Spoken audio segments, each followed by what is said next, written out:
Most people greet their dog like this the second they walk through the door. High-pitched squeals, big hugs, letting them jump all over, baby talk, and full-on wrestling. And here's what almost nobody realizes. Your dog actually hates it. Not because they don't love you, they do, but because that excited renewing is quietly turning them into a stressed, hyper, and sometimes anxious dog.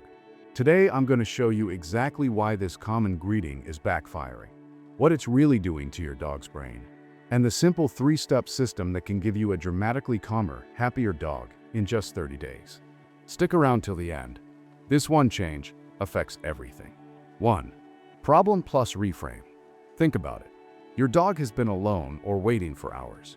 The moment they hear your car, your keys, or your footsteps, their heart rate shoots up. By the time that door opens, they're already wired. Most of us walk straight into that excitement and crank it even higher. We match their crazy energy with our own. What looks like pure joy on the outside is actually a flooded nervous system.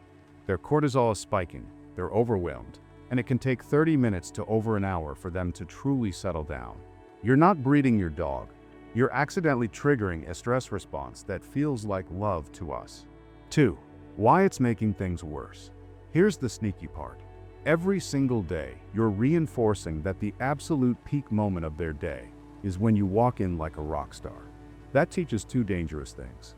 First, it makes your dog associate the front door with total chaos. The excitement gets bigger and harder to control over time. Second, it makes your absence feel even more dramatic. If coming home is the biggest event ever, then being alone becomes something worth obsessing over.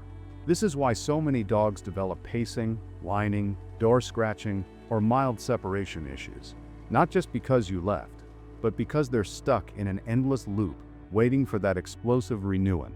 Now, there is a fix, and it's surprisingly simple. But before I tell you exactly what to do, you need to understand why the things most people try completely fail. Because if you skip this part, the method won't make sense, and you'll give up on it too early. 3. Why most fixes fail. Most people try to solve the door chaos by commanding a sit, pushing their dog off, or using a firm voice. And it works for about 4 seconds. Here's what's actually happening. You're trying to suppress the symptom without touching the cause. The nervous system is already flooded. No command properly lands on a flooded brain, not even ones your dog knows perfectly. What your dog actually needs in that moment isn't a correction. It's a window to come back down on their own, to self-regulate without being rewarded or punished for the spike. That means the fix has nothing to do with what you say to your dog. It has everything to do with what you don't do the moment you walk through that door. 4. The fix, the golden rule. So what's the solution? It's surprisingly simple, but it goes against every instinct we have. The moment you walk in the door, for the first 3 full minutes, you completely ignore your dog. Not angrily, not coldly, just neutrally, like they're part of the furniture. Put down your bag, take off your shoes, check your mail, go wash your hands. No eye contact, no talking, no name, no quick pats. Nothing. Yes, it feels weird and a little mean for the first few days. But watch what happens. Within a week or 2, the wild DoorDash starts to disappear. The barking and jumping lose their fuel because there's no big reaction to match. 5. How to greet the right way.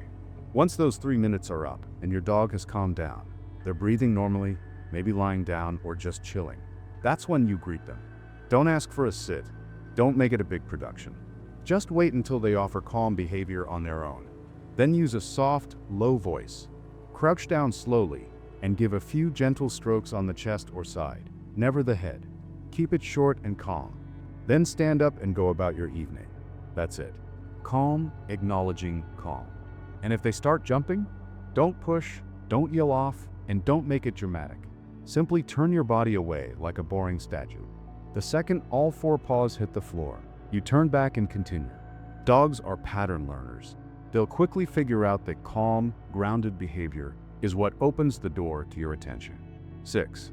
What to expect in 30 days.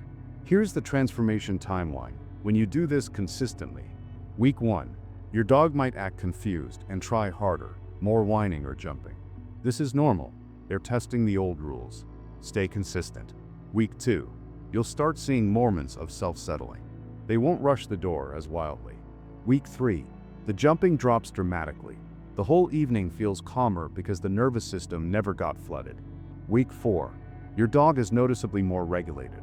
They settle faster after play, listen better during training, and look at you with relaxed interest instead of needy desperation. The best part, the bond doesn't weaken. It actually gets deeper and healthier because it's built on mutual calm instead of constant emotional spikes. 7. Bonus: multi-dog households. One quick thing before we wrap.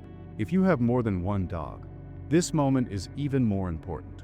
Never let one dog push in first and get the majority of your attention while the other waits. Over time, that creates competition and tension between them. Ignore both equally during those first minutes. When you do greet, switch up who you acknowledge first each day with no predictable pattern. This tells both dogs that your love isn't a limited resource they have to fight for. This isn't about loving your dog less, it's about loving them smarter. One tiny change in the first few minutes after you walk through the door can reshape your dog's entire emotional state for the rest of the day and the rest of their life.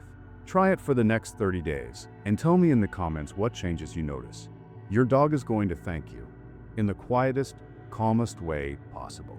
If you want more on dog psychology, separation stress, and building real calmness, hit subscribe and turn on notifications. The next video goes even deeper into this.